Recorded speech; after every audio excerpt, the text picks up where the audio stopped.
opinion?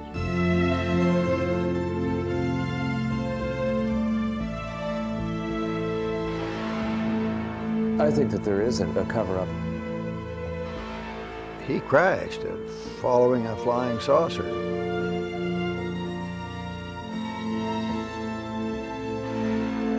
No government is going to admit that this is going on, the most important event in human history. Secrecy and democracy are by definition incompatible. An electorate which is denied information is stripped of its ability to make informed decisions. Yet the vaults of official Washington are bulging with classified factoids and squirreled away dossiers. The so-called black budget from which classified military programs are funded has ballooned to $34 billion a year, larger than the total defense budgets of every other nation except Russia. Yet those programs are completely hidden from the American public and all but a handful of elected officials. Conventional wisdom dictates that secrets can't be kept, that Washington leaks like a sieve, and that every story gets told eventually, especially a story as potentially explosive as UFOs. But let me tell you, don't think for a moment that secrets can't be kept. The American taxpayer would have a fit if he knew where some of his tax money was going. Find me a civilian organization that's got a radar. Find me one that's got a fast jet. Find me, all of those things. Detect any kind of electronic countermeasures, equipment, what have you. Satellite detection. Those things belong to the government. So whatever body of good data exists on UFOs, the government has it, only because they're the ones capable of collecting it. There are no secrets better kept, wrote George Bernard Shaw, than those secrets that everybody guesses. Who among us has not heard about an alleged UFO cover-up? The term itself may be a misnomer, because over the years there have been more than enough UFO leaks, exposés, and whistleblowers to crack any cabal or conspiracy, or so it would seem. But if the right people don't pay attention, and if the right information isn't exposed, if the mainstream major media outlets don't pursue the story, then a non-secret can still be a secret. The books are written. The documents leak out. People talk.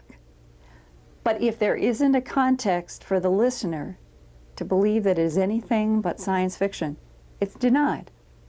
It's the story that cannot be told because no one can believe that it can be true. Some UFO information, documents, and testimony has surfaced. It's the other material, the most persuasive material, which has not. The best evidence has been kept secret successfully for 45 years.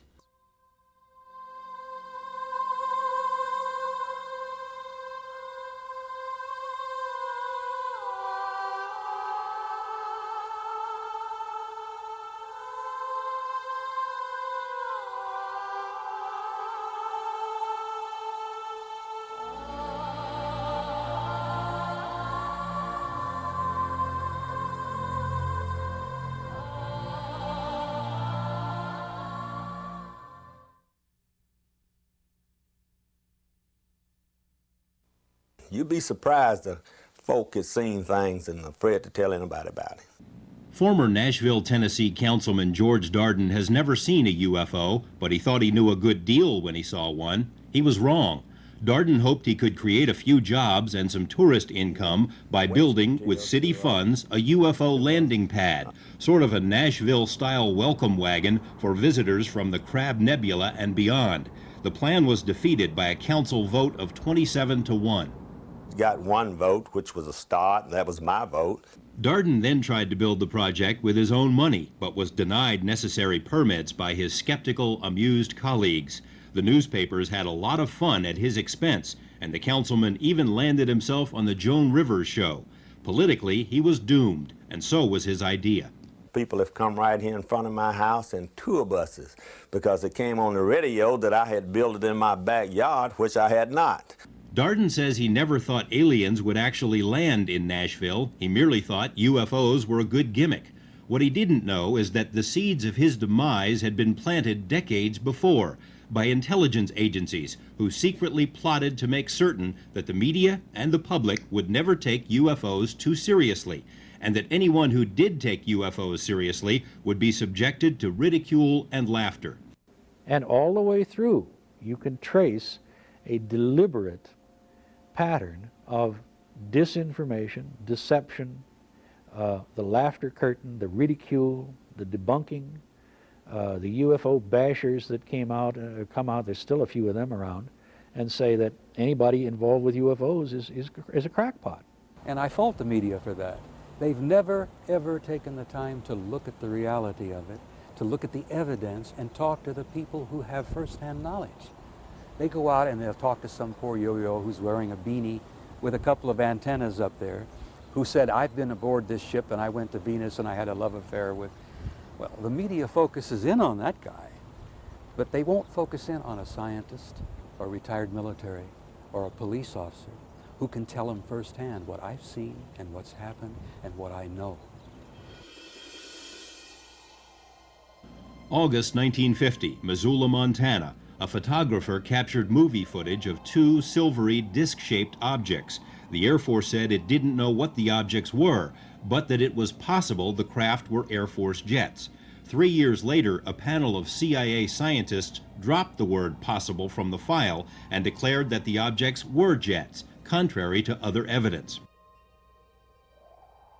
Tremonton, Utah, July 1952. A Navy photographer filmed the formation of flying objects, which he later described as disc-shaped craft. The Air Force and Navy extensively analyzed the film, decided it didn't show planes, balloons, or birds, but didn't say what the objects were. The following year, the same panel of CIA scientists decided, after just a few hours, that the film showed seagulls. Wisconsin, 1952. A formation of UFOs is confirmed on radar. Bermuda, 1954. Again, radar captures images of craft described as UFOs. In the late 40s and early 50s, it became abundantly clear to governments around the world that something unusual really was flying around, something that was seemingly beyond any known technology.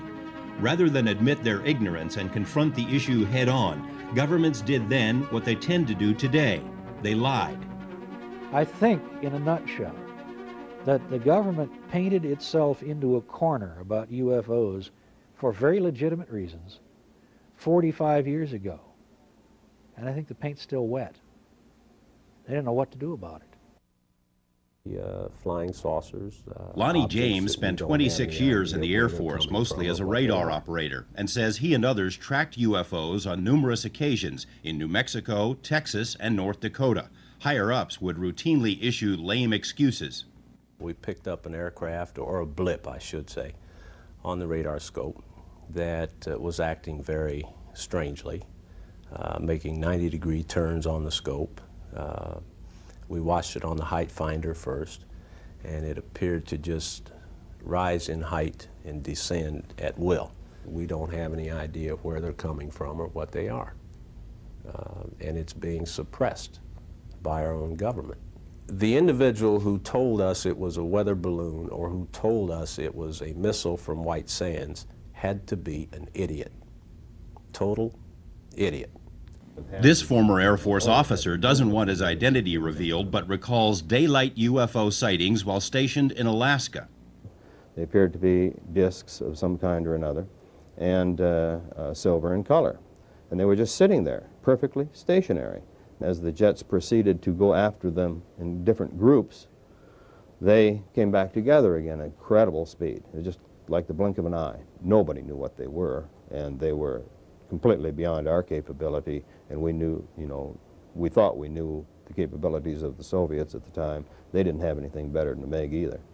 Many people trace the beginning of the modern UFO era to the June 1947 sighting of 9 objects by pilot Kenneth Arnold while flying over Washington State.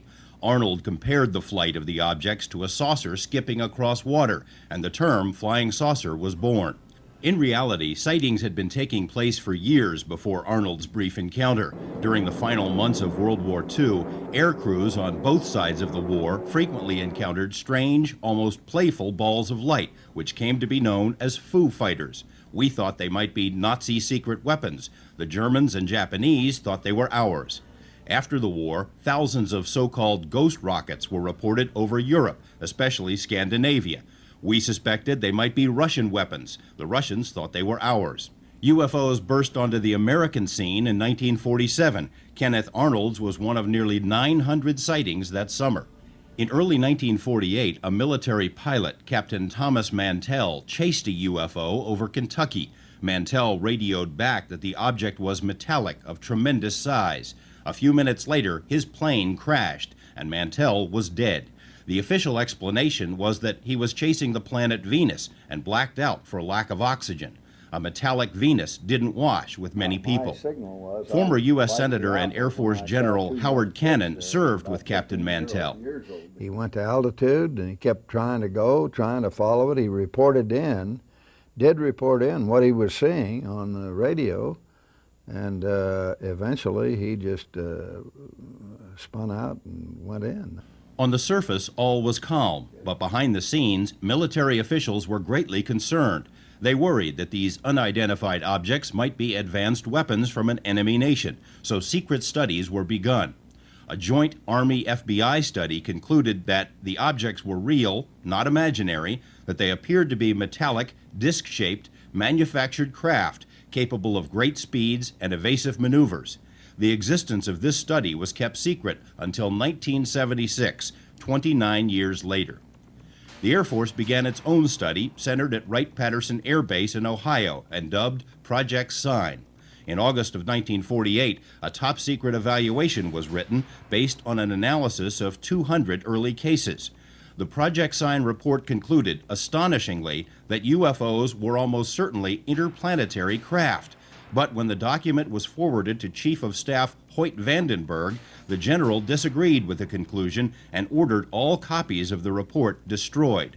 Vandenberg later confided that such a conclusion would have, quote, caused a stampede, meaning widespread panic. Air Force staffers got the message. Any conclusion that UFOs were from somewhere else was unacceptable. They rewrote their report, reached no conclusion, and that report was accepted. Despite the inconclusive bottom line, this report was also kept secret until 1985. That was the last gasp for objective UFO studies. Project Sign was renamed Project Grudge. According to a later congressional report, the primary job of Grudge was to explain all UFO sightings. Even with this mandate, Grudge staffers still found they could not explain 23% of UFO incidents.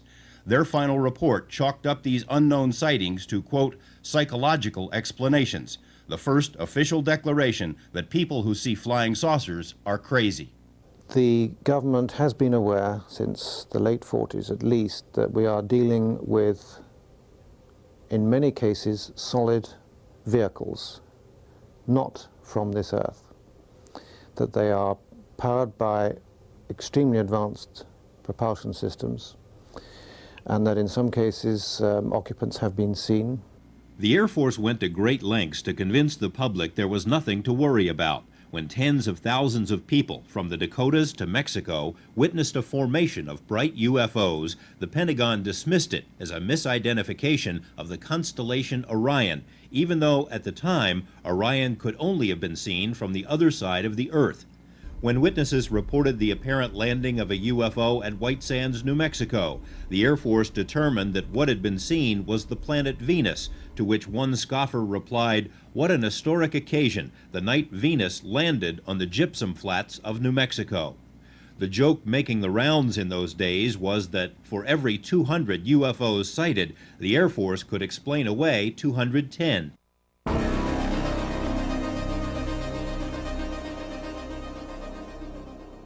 Even less cooperative than the public were the UFOs themselves. Once again, they seemed determined to refute all suggestions that they didn't exist. In 1952, the U.S. was hit by a massive wave of UFO sightings, more than 1,500 separate incidents in all, and many more occurred that weren't reported.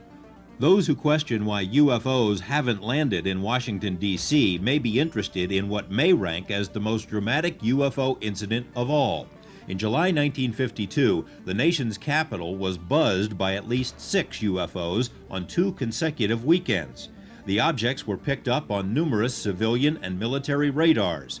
Fighters were scrambled but were unable to get near the elusive lights. Photos were taken of the objects. Confidential reports hinted the objects may have been from other planets, but the public explanation was the sightings were merely the result of a temperature inversion, a thin excuse which didn't convince many people, especially the Pentagon's own radar operators. Even more embarrassing for the Air Force, the D.C. incidents occurred at the same time as a major Pentagon news conference called in order to formally dismiss UFOs. We've been able to explain them as hoaxes, as erroneously identified friendly aircraft, as meteorological or electronic phenomena, or as light aberrations. With its public credibility on the wane, the Air Force launched yet another so-called study, Project Blue Book, which was soon inundated with new sighting reports. The first head of Blue Book, Captain Edward Rappelt, somewhat naively attempted to conduct an authentic study, but quickly surmised that his superiors didn't really welcome such an effort. In disgust, he quit, then wrote a book which told the world that a cover-up was in the works, that UFOs were real, and that they may be extraterrestrial craft. Blue Book stumbled on. From the Air Force point of view and the government point of view, it was primarily a public relations exercise.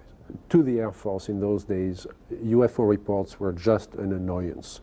They were, and I asked Hector Quintanilla, Major Quintanilla, who was in charge of Blue Book at the time, and he said, it's not our job to do research, it's the scientific community's job. And every time we go to the scientific community, they say there is nothing to UFOs. So who are we to say that the scientists are wrong? Despite the pretense of being an objective study, it became abundantly clear in later years that Blue Book was a public relations exercise, and that the best, most intriguing UFO cases were never included in Blue Book's files. This memo, issued by an Air Force general in 1969, confirms that UFO cases which affected national security were sent to another program, one that remains secret to this day. So the notion, which most people seem to accept, that the only group concerned with UFOs was this wonderful scientific group, Project Blue Book, which it never was anyway, is nonsense, as clearly enunciated by an Air Force general told to look over the whole situation. Former Air Force Colonel Wendell Stevens was stationed at Wright-Patterson Air Base when the UFO studies were headquartered there. He was assigned to a special project in Alaska, along with a team of civilians and several planes packed with sophisticated electronic and photographic equipment. And we succeeded in getting collecting information probably 2 or 3 times a week. And some of the cases, of the contact cases, were quite spectacular. One of the key pictures that I remember was a time when a disc, about a 30-foot diameter disc, got in the slot behind the trailing edge of the big wing and ahead of the leading edge of the small wing, and only inside of the wingtips, within 50 or 60 feet of the fuselage, and sat there for 2 or 3 minutes. And they took pictures with all these cameras, and we would package it in a metal box, a little locker that was locked and chained to an officer's wrist and flown to Washington. Every night we got one of those. None of that has ever been released. Up next, journalist Brian Gresh investigates the central event in what some have called the Cosmic Watergate.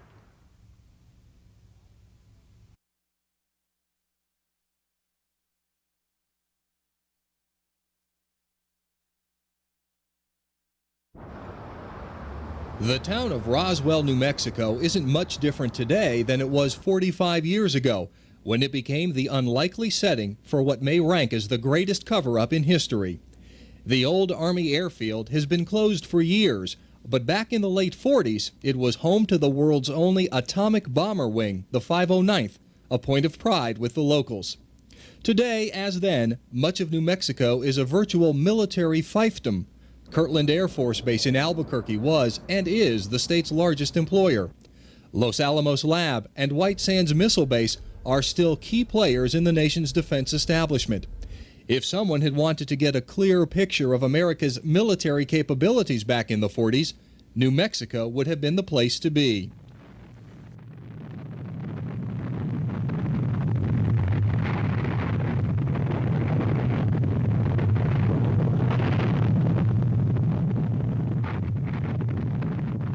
New Mexico in the late 40s and early 50s was not only a hotbed of military activity, but also of UFO sightings. Green fireballs and other unexplained phenomena had been reported over nearly all of the state's top-secret military facilities on an ongoing basis, prompting hush-hush studies and evaluations. One secret study, dubbed Project Twinkle, concluded that it was doubtful the phenomenon was of natural origin. One reason? When attempts were made to photograph or record the fireballs, they simply moved to another location, as if they didn't want their pictures taken. Twinkle remained classified for decades. By early July of '47, the public was also becoming aware of the flying saucer mystery. Kenneth Arnold's famous sighting had occurred only a few days before, spurring a nationwide sighting spree. But what was seen in the skies over Roswell was different from the other elusive lights. This time, the lights came crashing down. A rancher named Mac Brazel was the first to spot the wreckage in the desert. He first phoned the sheriff, who then called the Army Air Base to report that something had crashed, a decision both would soon regret. The base dispatched intelligence officer Major Jesse Marcel to the scene. Marcel and others gathered up some of the strange material and brought it back to Roswell. Foil-looking material, about the thickness or thinner than the foil on a package of cigarettes, and that's pretty darn thin. Could not be burned, could not be cut with a pair of scissors, put on the ground and a penknife taken and tried to drive it through, wouldn't work. There was no way, it was indestructible for all practical purposes. Lieutenant Walter Hott was the public affairs officer for Roswell at the time the strange metal was found. He recalls being ordered by base commander Colonel William Blanchard to issue a shocking press release.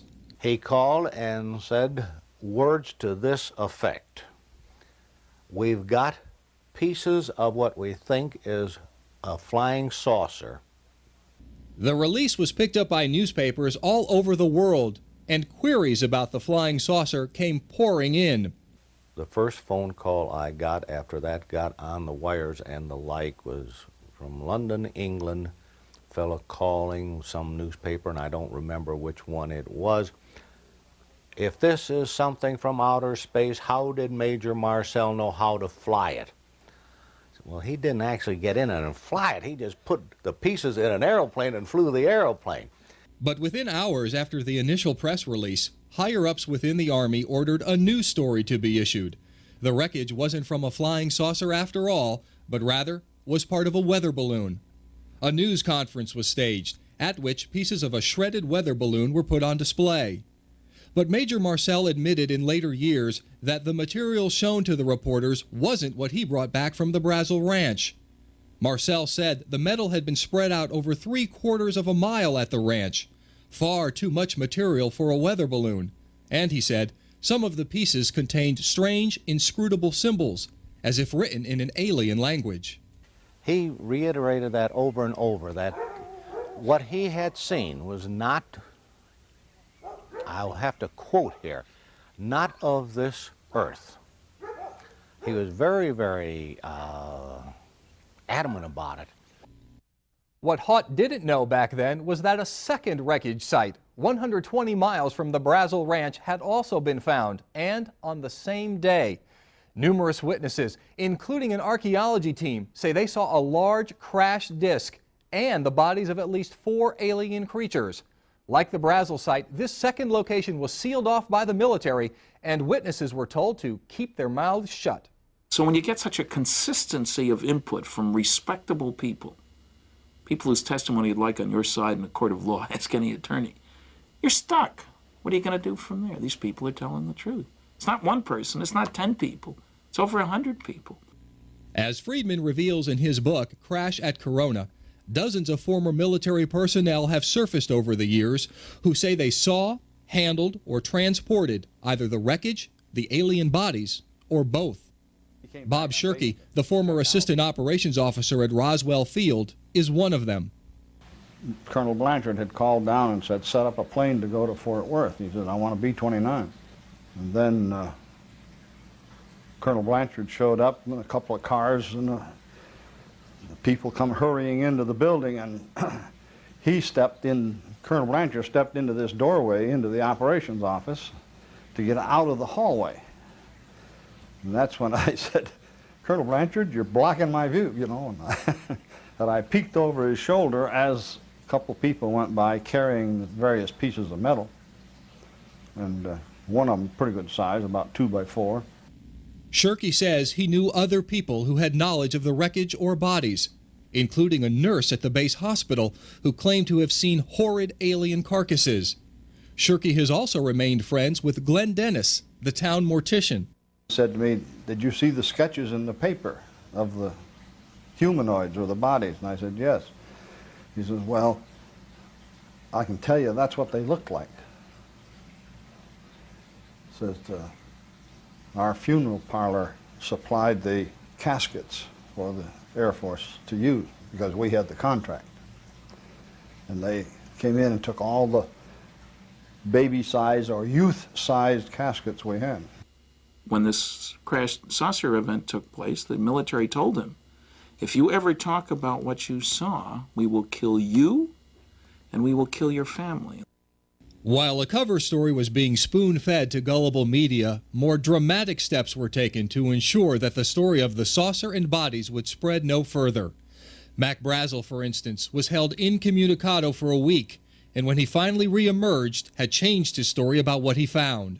Sheriff George Wilcox confided in later years that the lives of his family had been threatened by the military unless he kept out of the investigation. His own samples of the strange metal were seized.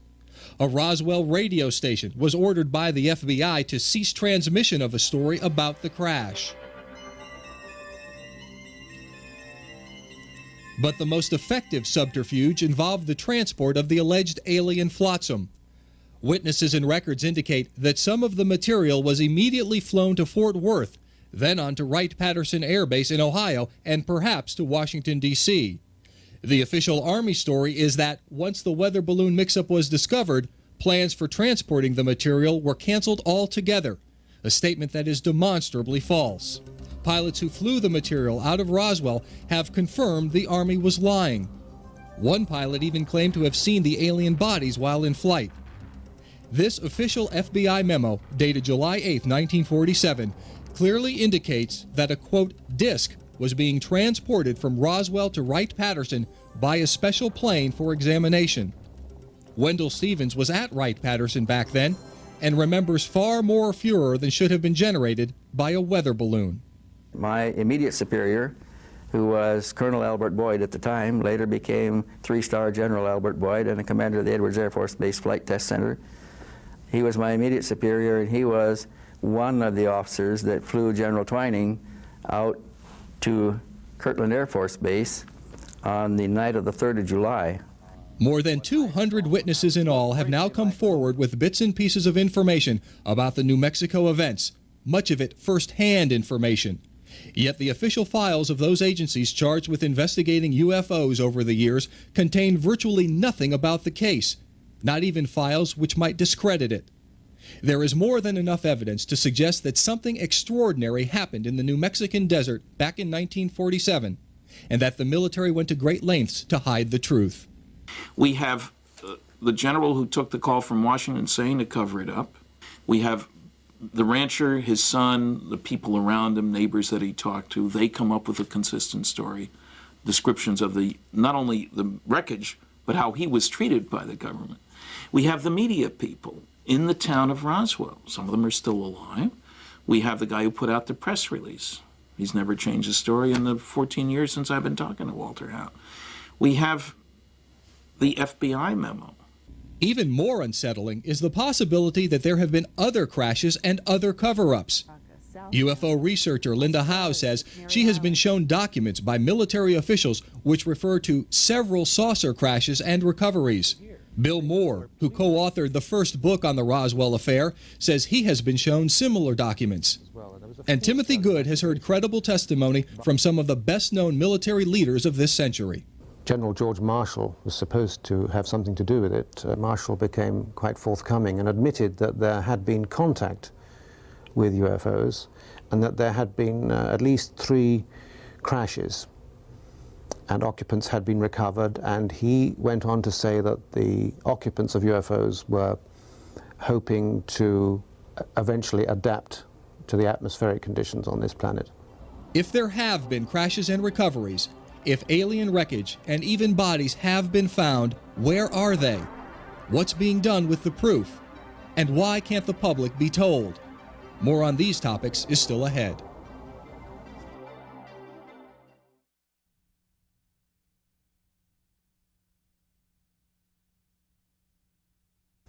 With all due respect to the Air Force, I believe that some of them will prove to be of interplanetary origin.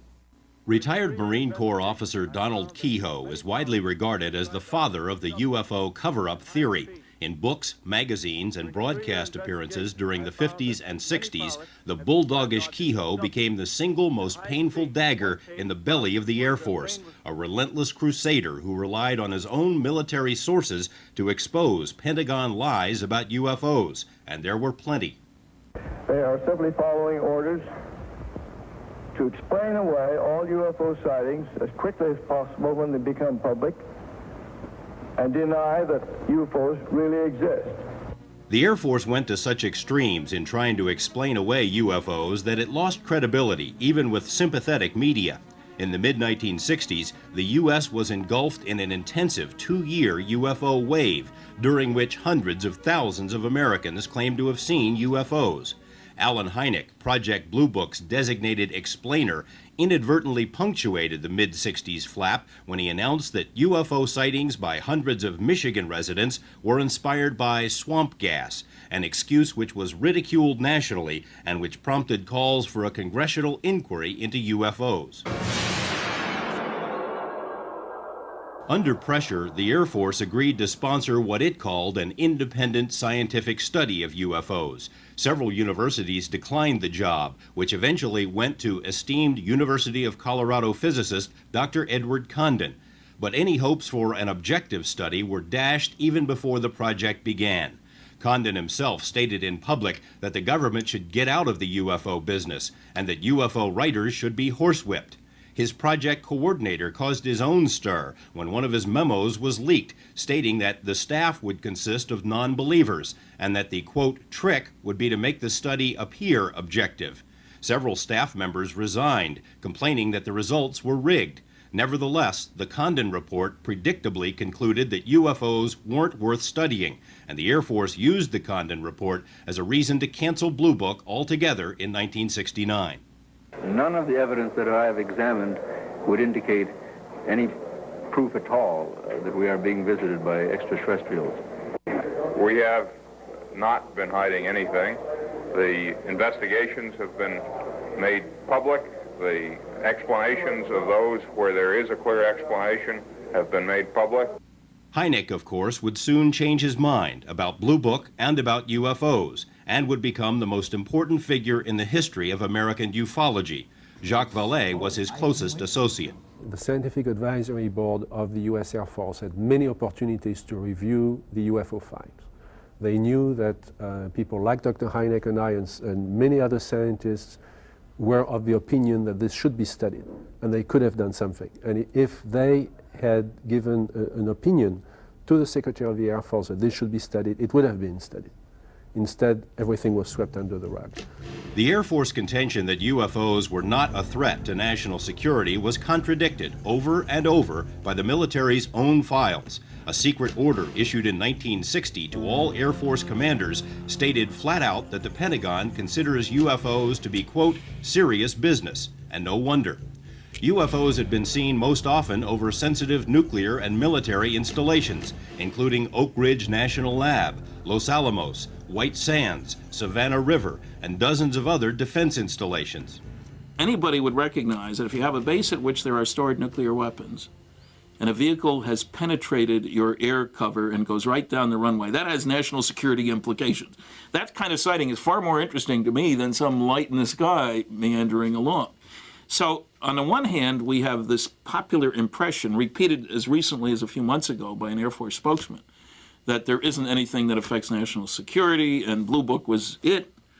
Well, that's absolute nonsense, and we've had the records to prove that for a long time. One indication of the Air Force's true view of UFOs was found in this chapter from a military textbook being used at the Air Force Academy in the late 60s. The Air Force was teaching its finest cadets that the UFO phenomenon has been global in nature for 50,000 years, that it is not psychological, that some UFOs appear to be craft controlled by aliens, and that there may be as many as 4 types of aliens visiting this planet. The Air Force's own words. When word of this chapter leaked to the public, it was pulled from the curriculum. Another indication of how seriously UFOs were taken was the level of secrecy assigned by the Pentagon. And it has been covered up. It was classified higher than the hydrogen bomb back in 1950. And it's still classified way, way above top secret. One source for this information was Wilbert Smith, one of Canada's leading scientists during the 1950s. In this formerly top-secret memo, written for Canada's Department of Transport, Smith revealed that he had had high-level meetings with American scientists concerning UFOs, that flying saucers were real, and that they were classified higher than the H-bomb in the U.S. Smith also indicated that material from crashed saucers had been recovered by the Americans. One of Smith's American contacts was the late Dr. Robert Sarbacher, one of the most respected scientists of this century and a contemporary of Einstein and Oppenheimer. In letters and personal interviews from the early 80s, Sarbacher conceded that he had told Wilbert Smith about recovered saucers and alien bodies, things which, quote, didn't originate on Earth. Sarbacher says he was invited to work on these materials, but never did. He also named several other scientists whom he said were definitely involved, said he'd received briefings on the topic while working at the Pentagon, and that the entire matter was the most classified subject in the U.S. government. Because of Sarbacher's scientific stature, many researchers consider his statements to be the most significant ever made on the UFO topic. The Canadian government wasn't the only one to learn about America's saucer secrets. Former NATO staffer Robert Dean says he read a top-secret briefing document prepared for American allies. The conclusion of the study was that if there was a program or a hostile purpose here, it would have all been over. They could fly rings around us. They made fools of us in the air. They played games with us on the ground. Case after case after case. There is a collaboration on above top secret information on this subject between, say, the United States, Great Britain to a certain extent, Canada, Australia, but this is to a limited extent. I don't think the United States has revealed everything it knows to other governments. I'm convinced of that. Many governments haven't the faintest idea what's going on. They have no need to know, and they haven't been filled in. Why would world governments maintain two attitudes about UFOs? A great concern in private, but ridicule and debunking in public. The answer can be traced to the early 50s. What is the flying saucer? What do people see and sometimes photograph? What's behind the daily reports of aerial phenomena in the nation's press? I think it was from outer space, but friendly. The great UFO wave of 1952 had attracted the attention of the CIA, which was concerned that a foreign power might be able to exploit America's saucer craze. So a panel of scientists was convened to consider UFOs, the so-called Robertson panel.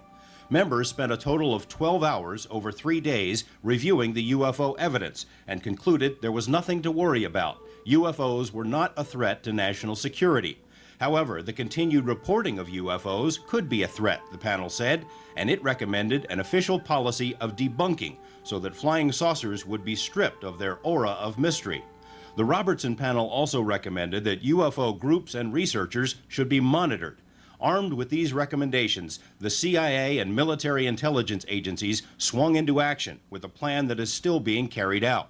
Ridicule those who see UFOs, spy on people who research UFOs, confuse the public with disinformation. For example, plans were drafted to enlist the aid of Walt Disney in belittling the UFO mystery. Popular TV host Arthur Godfrey was also to be recruited. CIA staffers so thoroughly infiltrated the leading UFO organizations of the day that most of them collapsed from within. Attempts were made in the U.S. and other countries to build terrestrial flying saucers, which, if any of them had really worked, would have further confused the public.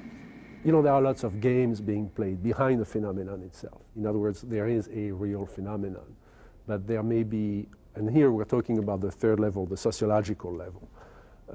If you could make people expect aliens, you could manipulate public opinion. High-profile people who take an interest in UFOs, people like former Nashville Councilman George Darden, end up as targets of scorn and laughter. Others, like Linda Howe and Bill Moore, find themselves the targets of government surveillance. The FBI, for instance, has been unwilling to let Moore see the dossier it's compiled on his UFO activities, and some have been warned. I have been warned by some people that they're paying close attention to you, Stan, and I try to be careful what I do and what I say. And a lot of people have spilled the beans, but they have been either popularly discredited, so the story doesn't travel. Some have been incarcerated in one way or another, some in mental institutions. Nobody else believes that this is going on. They can tell their neighbors and the neighbors laugh at them, but it is going on, and it works, and there's only a few that jump the fence, and those few are discredited, and the word doesn't travel too far. Concerning UFOs, Clifford Stone had a spotless military record until the summer of 1986, when his Army commanders found out he was writing a book about UFOs. From that point on, Stone says, his life became a living nightmare. if you have an interest in UFOs and you're writing Freedom of Information Act request and writing various senators, then there has to be something wrong with you. So they set me up for a mental health evaluation. Upon my return from seeing the legal advisor, they had already moved everything out of my office. I had been relieved of duty. They set up an office for me down in the basement. I was not to have any contact with any of the other cadre. As a matter of fact, the other cadre were scared that if they were seen talking to me, that they would be in trouble. They were talking court-martial. Stone says he developed several high-level military sources who convinced him the cover-up is real. My executive officer who started all this called me in. He told me, he says, what difference does it make to you if we have 50 captured saucers? My response to him was, and I remember this to this day, sir, you have the luxury of not knowing the truth. Unfortunately, I do not share that same luxury. People with far more clout than Cliff Stone have also been thwarted in their efforts to find out what the military knows about UFOs. During his campaign for president, Jimmy Carter vowed to open all UFO files if he were elected. News articles hinted that Carter was preparing to make an unsettling announcement about UFOs, but it never happened, and to this day, he declines to say why. Senator Barry Goldwater, a former Air Force general who also served as chairman of the Senate Intelligence Committee, would presumably have the power and the clearance to see anything in the military's arsenal. But when Goldwater asked to see the so-called Blue Room, where UFO material is supposedly stored, during a visit to Wright-Patterson Air Base in Ohio, he was told by General Curtis LeMay that it was none of his business and he should never ask again. Former Nevada Senator Howard Cannon is one of Goldwater's closest friends and says he and Goldwater discussed UFOs and the Blue Room several times. What Barry wanted to do is get in and find out what did they have? What could they say? When you say he was turned down, I'm sure that had I gone to them and said, I'd like to go in there, what's the useful purpose? You know, we couldn't come out and talk about that sort of thing and say, well, here's what we saw. First place, somebody would say we were lying, and it would serve no useful purpose, I think. Cannon, who also was an Air Force general, thinks Congress would have been told if crashed saucers had ever been recovered, but concedes that such secrets could be kept from Congress and the public. Well, they've kept some pretty good secrets over a period of time, and so I'd have to say that I'd have to believe that secrets like that could be kept. Getting copies of government UFO documents can also be a daunting task, in spite of the Freedom of Information Act. Simply put, if the government doesn't want you to see a file, you won't. There's no question that agencies of the United States government have been withholding, on a regular, clear-cut basis, data about flying saucers, among them the CIA and the National Security Agency. Today, 99.9% of all UFO government documents are available in the National Archives. UFO debunkers like Phil Klass somewhat naively assume that the government has no interest in hiding UFO files because there's nothing in them. That view is not borne out by experience. The FBI, for instance, vigorously and repeatedly denied having any UFO files or any interest in the subject. But when the Freedom of Information Act was passed, the G-men reluctantly coughed up 2,000 pages of UFO documents, dating back to the very beginning of the modern UFO era. Write to the CIA to ask for its UFO files, and you'll be told the agency hasn't collected UFO information since the 50s. Yet official documents from the 70s and beyond refer to CIA UFO experts, CIA UFO studies, and the CIA monitoring the UFO situation. Military officials have also been caught telling UFO lies. Both the Air Force and the RAND Corporation denied any knowledge of a secret UFO study commissioned by the Pentagon. Yet, here it is. The RAND study acknowledged the reality of UFOs and said that a solution to the UFO mystery was a matter of the highest urgency. The National Security Agency, the CIA, Defense Intelligence Agency, FBI, many other agencies are withholding thousands of pages of documents on UFOs in the interest of national security. They admit that. For decades now, since the 1940s, all those agencies I've just referred to have denied any sort of serious involvement in UFO research. So they've been lying to us about that. In addition to lying about the existence of UFO documents, government agencies routinely censor those UFO files which they are forced to release.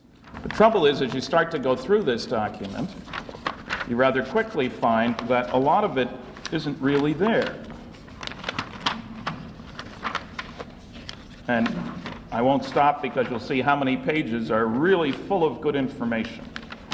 Trying to get files declassified can be all but impossible. Appeals to the FBI, for example, can drag on for 3 to 4 years. The Department of Energy says it could take up to 7 years to obtain some of its sensitive UFO-related material. The National Archives has a backlog of 325 million documents awaiting declassification. Agencies are able to hide behind this log jam, using it as an excuse to withhold or stall the release of UFO information.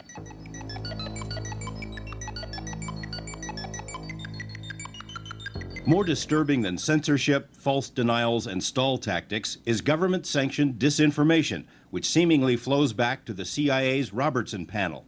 A recommendation that UFOs be demystified inspired intelligence agencies to muddy the flying saucer waters.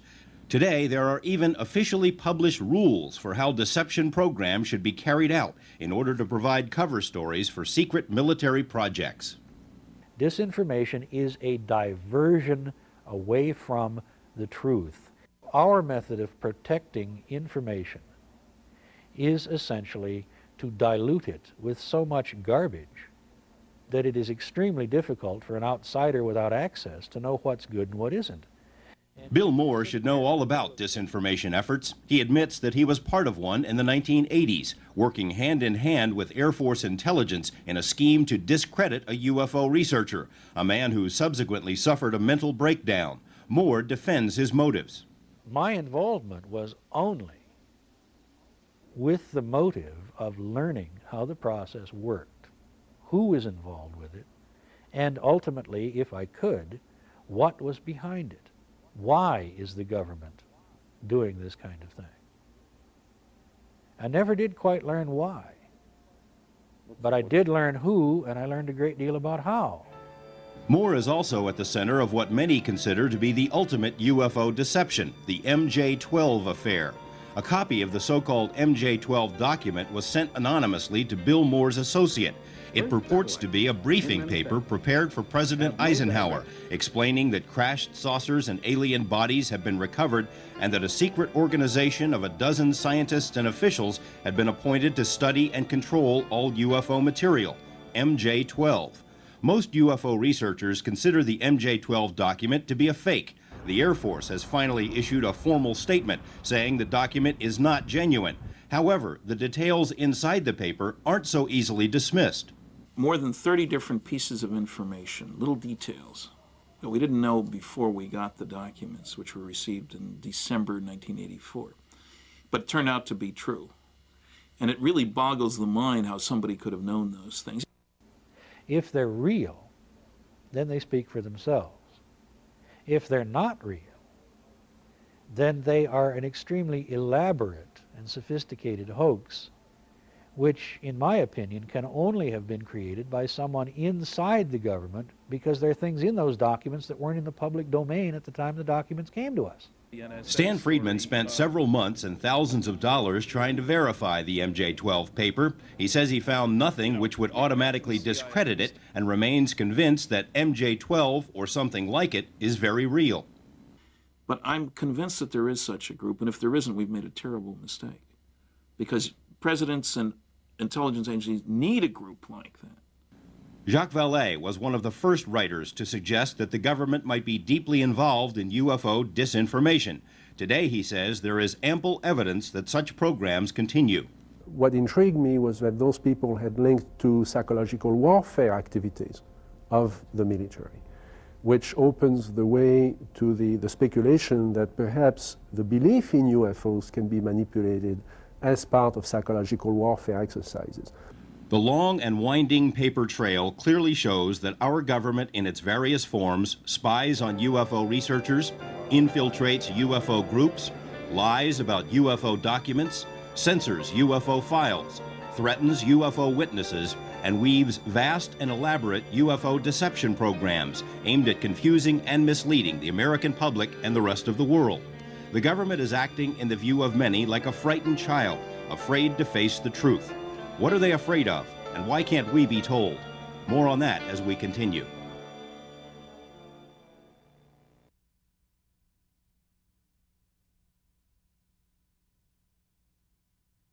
In the United States, any person who comes into contact with extraterrestrial beings or material can be locked up for an indefinite period without so much as a hearing. Family members could also be incarcerated, and all property could be seized based on an obscure rule buried in NASA regulations. Ostensibly, the law was meant to allow for the quarantine of astronauts, but its verbiage could be applied to any American citizen. The law typifies NASA's touchiness concerning ETs and UFOs. The space agency simply doesn't want to talk about such subjects. In 1977, for example, President Jimmy Carter asked NASA to resume studying UFOs because there had been so many inquiries from the public. NASA politely but firmly said, no thanks. The now canceled SETI program, Search for Extraterrestrial Intelligence, was renamed by NASA in part because the space agency didn't want people to say it was looking for little green men, even though that's pretty much what it was doing. I think that there is a cover-up of sorts. I don't know to what degree it is, because of course it's very hard to tell what's information and what's disinformation. Former astronaut Brian O'Leary has had first-hand experience with NASA's alien paranoia.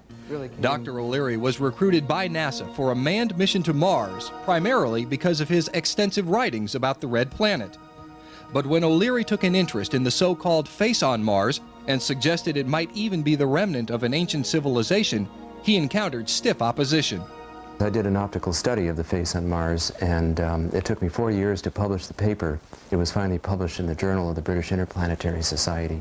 The first few attempts to publish it were turned down flat, and the reviewers made such comments as like, Dr. O'Leary shouldn't spend 1 microsecond of his time inquiring into something so ridiculous and so absurd.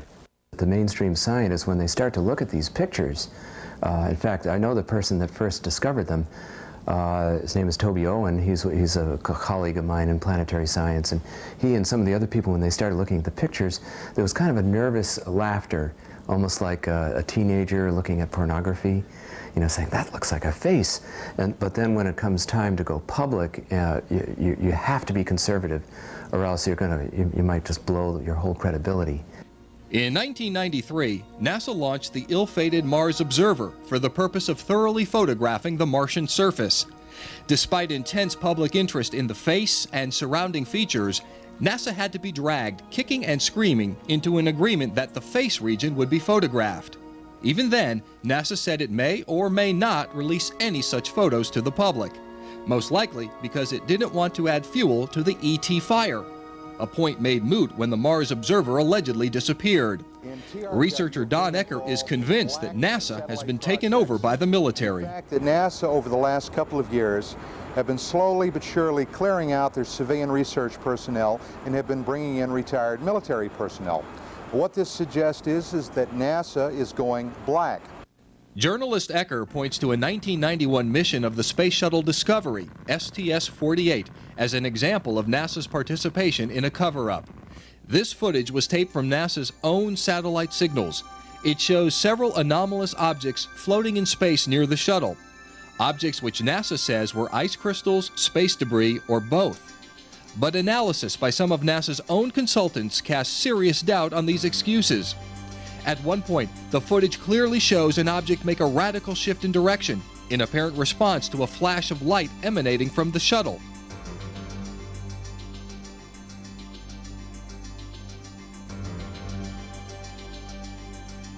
Here's the sequence again.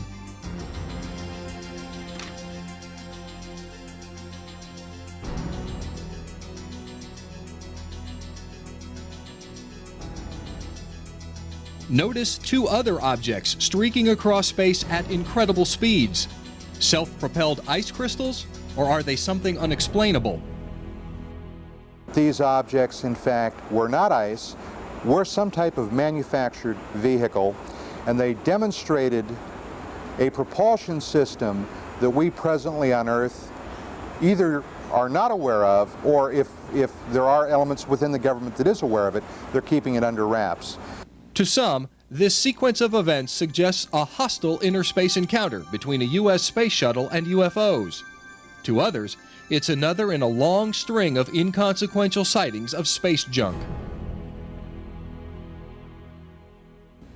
The question of whether American astronauts have seen UFOs was settled long ago, even though no astronauts, current or former, are willing to talk about the subject today. Of the original Mercury 7 astronauts, at least 3 reportedly saw anomalous objects. John Glenn saw sparkling fireflies dancing around his capsule. The late Deke Slayton said he repeatedly circled a stationary UFO while piloting a fighter plane. And Gordon Cooper was so certain that the craft he witnessed several times while flying over Europe were of extraterrestrial origin that he wrote a letter stating his opinion to the United Nations. Cooper has since recanted his statement but refuses to answer any questions about what he saw or why he changed his mind. In fact, none of the astronauts who supposedly saw anomalous objects were willing to respond to inquiries, including astronauts Frank Borman and James Lovell, who snapped this photo of 2 luminous objects from space, or James McDivitt, who confided in friends about his own UFO sightings while in orbit. They can't even tell their spouses, and I either get no answers or I get a very emotional response, almost embarrassment that, you know, that I even ask the question. It's kind of ironic. It's one of these catch-22 situations. If you know, you can't tell. If you don't know anyway. UFOs have reportedly been monitoring human technology for decades, perhaps centuries. They've followed our planes and experimental vehicles, have been spotted adjacent to rocket and missile tests, and have done the same all over the world. What I have been told off the record by certain former members of the American space effort was that not only have there been UFOs encountered in many space flights and with the Russians, but that the Americans and the former Soviet Union had a very close covert relationship, working hand in hand in the pursuit of the overall UFO phenomenon. Under communism, Soviet leaders publicly scoffed at UFO reports, suggesting the whole matter was a capitalist plot.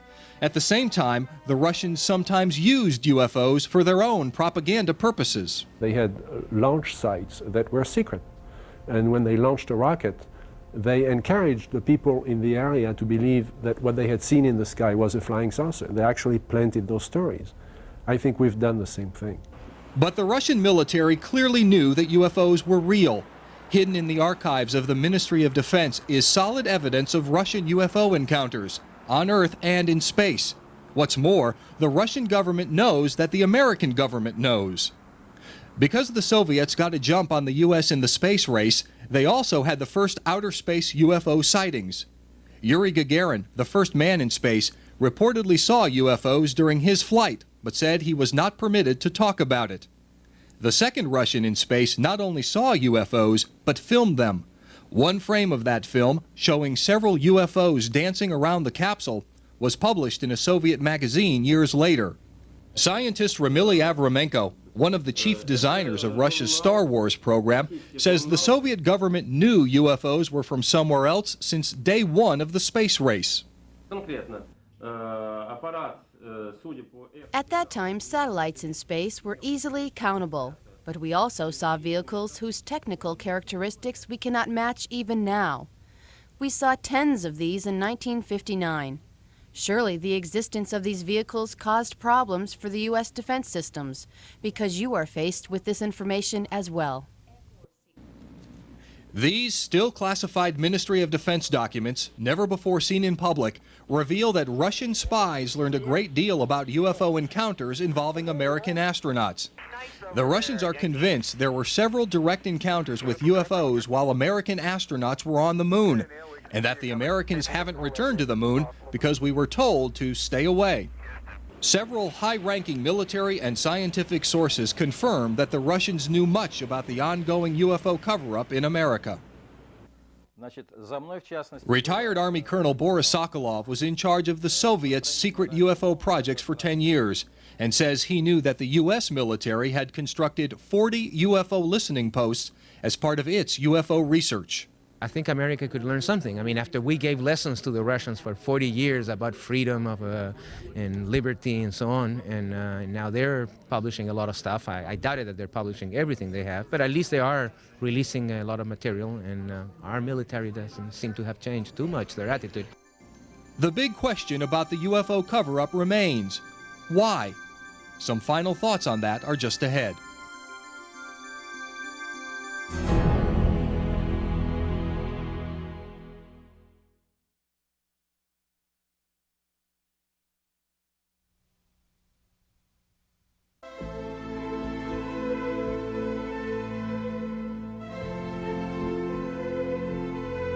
When is a secret not a secret? When everyone has heard it, but few pay attention. The UFO cover-up has been so well documented over so many years that it has seemingly become part of our popular mythology. It is not a myth. The government's own secret studies concluded decades ago that UFOs were real. Those studies were suppressed, then replaced by public relations shams. Schemes were hatched to ridicule the topic, to confuse the public, to hide the real information. An extensive paper trail reveals that many people had direct knowledge of the cover-up and that many others tried to get the information but were refused. Government agencies routinely lie about what they know. Other agencies issue ridiculous cover stories and disinformation. Scores of witnesses recall what may be the most important event in history. The government says nothing. Other witnesses, including some of our modern-day heroes, have seen the proof with their own eyes, but are ordered to keep quiet. Good people are threatened and harassed to maintain this non-secret secret. The best evidence makes it abundantly, indisputably clear that someone, somewhere, has a lot more information than the rest of us. I think that there are people who must have, people in Washington and elsewhere, must have a building full of data that I think the scientific community should have. Data that comes from radar, from sensors on Earth, from sensors in the ocean, and from sensors in space. There is a cover-up in the sense that they are keeping the data to themselves.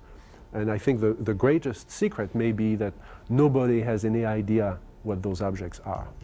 It almost seems as if the government is toying with us.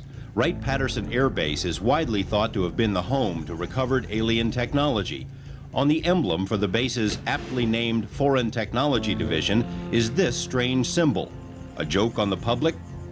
George Adamski, the original contactee whose claims about visiting Venus have been largely discredited, was able to travel all over the world to deliver specious lectures with the help of a special high-level passport. Who gave it to him? President Ronald Reagan, who delivered 5 public speeches about a possible threat from outer space, held a special White House screening of the movie E.T. and afterward whispered in the ear of director Steven Spielberg.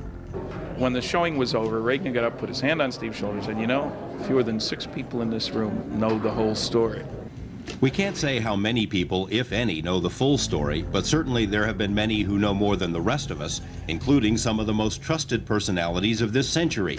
Scientists like Hermann Oberth, the father of modern rocketry, who said that UFOs are from outer space and that contact had been established.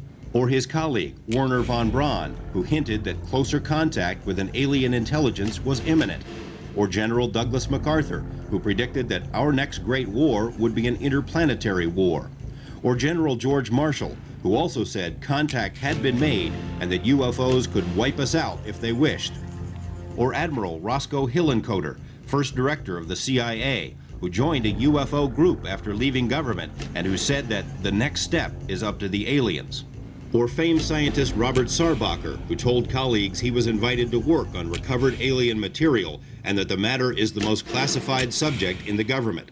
Or Adolf Hitler, Joseph Stalin, and Winston Churchill, each of whom ordered secret UFO studies in their respective nations. Or future President Gerald Ford, who called for congressional hearings so that Americans could learn the truth about UFOs. Or President Jimmy Carter, who saw his own UFO and who wanted to open all government UFO files, but didn't or couldn't. Or Senator Barry Goldwater, who was denied access to UFO information, but who later wrote that a plan was in the works to let the public know the full story. So what is this plan, and when do we get to see it? The solution to avoiding acculturation would be one of indoctrination. And my research has exposed a great deal of evidence, a total preponderance of evidence that clearly suggests that we've been on that path. The government has been supplying us with leaked information, if you will.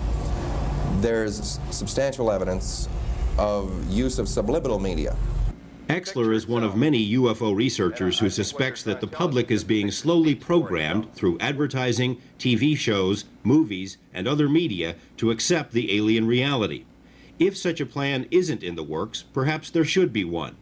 This 1960 study, prepared by the Brookings Institute for NASA, predicted that confirmed contact with a more advanced alien civilization would lead to the collapse and disintegration of human culture and institutions. In other words, total chaos. The study suggested that only a gradual indoctrination program could prevent this. Whether or not such a program was ever implemented, the effect has been the same. People seem ready. So you fear the unknown. If you know all about UFOs, the fact they're here, there's going to be no panic. That's the excuse they've used since the Orson Welles Mercury radio program in 1938. The people did panic. We are far more sophisticated than that. The public at large may be ready, but select groups may not. Some researchers are convinced that the cover-up persists because of its potential effects on religion. The first thing that would happen would be you'd have 40 million right-wing fundamentalist Christians climbing the walls, and then you'd have virtually every other opposition politician screaming in holy terror. You'd have absolute chaos. Others think the cover-up is maintained because of a military mindset among those who control the information. Under the guise of national security, many things were hidden, and many things today are still being hidden because there is a fear among certain individuals and very covert people that it is not good for the national security of this country for the citizens to understand it. If alien technology has been recovered by the government, it could represent the ultimate weapons system, a system that no government would want to see in the hands of another. In the Nevada desert, for example, a top-secret, highly secure military base known as Area 51 is where witnesses and informed sources have repeatedly seen flying saucers, which they say are of alien origin. I saw 8 other ones, yeah. Former government scientist Bob Lazar says the discs are being studied so that their military potential can be exploited. The field that's generated will disable electronic equipment. It could absolutely be the ultimate weapon there is. I'm convinced that we do have recovered craft, and that the propulsion system associated with those craft is so sensitive that it is related to defense. And quite obviously, that has to be covered up. Tim Good agrees that national security is one reason why governments won't talk about recovered discs, and he agrees that such technology has likely been studied at Area 51. But he also sees other reasons for the government's reluctance. I think now something like 3,500 pilots have reported sightings of UFOs now, military and civilian pilots. I've spoken to a number of pilots who've had near collisions with UFOs. If it were to be revealed that there have been quite a number of near collisions, and that in some cases aircraft have even disappeared, in Above Top Secret I've cited at least 2 instances where aircraft have disappeared shortly after UFOs have been seen in the vicinity or reported by the pilot. That's not the sort of information that governments want to let out to the public. I mean, people would be wary about flying anymore. Bob Dean thinks it would be difficult for the government to make a limited announcement because any official acknowledgement would open a floodgate of sources. We've got astronauts, top military people, who are willing to tell us in an open forum what they've seen and what they've experienced, if they can be guaranteed that their careers and their families are not going to be in danger. And I said before that if that announcement were made, or something to that effect, that I would rather be in the liquor business than the real estate business. Author and researcher Bud Hopkins is convinced that so-called alien abductions are at the heart of the cover-up because they seemingly happen so often and there doesn't seem to be anything anyone can do to stop them. These people or creatures or whatever they are here and doing what they want to with the population, able to control their memories, float them out of their houses or their cars or whatever, do physical examinations, take samples and send them back, and there's nothing the government can do about it. Can you imagine any government leader standing up and admitting that publicly? It would be an absolute abdication of that sense of control that all politicians like to have. Nobody will do that. Stan Friedman maintains that people could handle the truth without widespread panic, but he also believes the effects would be profound. I mean, some of the things that would happen, I suppose, church attendance, mental hospital admissions would go up, stock market would go down. But I think the biggest thing that would happen, based on 600 college lectures, a lot of young people out there, is that there'd be an immediate push on the part of the younger generation, which was never alive when there wasn't a space program, interestingly enough, for a whole new view of ourselves. Instead of as Americans, Russians, Chinese, Cubans, Ghanaians, whatever, as Earthlings. Because obviously, from an alien viewpoint, we are all Earthlings. There's no government on this planet that wants that. Interestingly enough, NASA has already drafted a list of protocols to be followed in the event that contact with aliens is ever publicly confirmed. Even with a game plan to follow, any such announcement would be dicey business. Let's say that the president decided to make an announcement. This is, if he made it today, this is what I think that he would say. Ladies and gentlemen, this extraterrestrial spacecraft are operating in our environment. They can fly circles around the best aircraft we have in flight. Where they come from, we do not know. Who is in them, we do not know. We do know they can paralyze anybody they want to at will, take them into their craft. We do not know if they represent a threat. But we know that they're here and there isn't a damn thing we can do about it. Thank you and good night. If the government can't issue a declaration, what about the visitors themselves? Although it seems as if their presence has become more obvious over the past few decades, there apparently has been no overt attempt at blowing the lid off the cover-up. It's quite obvious that the secrecy doesn't even originate with the government. Why don't the visitors land on the White House lawn and make themselves public? Why didn't they do that this morning? The reason is they themselves are the architects of the secrecy. I get the feeling that they don't want us to solve this feeling. I get the feeling that they want to protect the secrecy program. I get the feeling that they don't like what is happening in our society in terms of learning about them. If the visitors won't end the secrecy, and if the government can't, the burden for uncovering the truth falls to the public. The UFO question isn't something which belongs solely in the domain of tabloids, talk shows, or movies of the week. We all have a stake in the answer.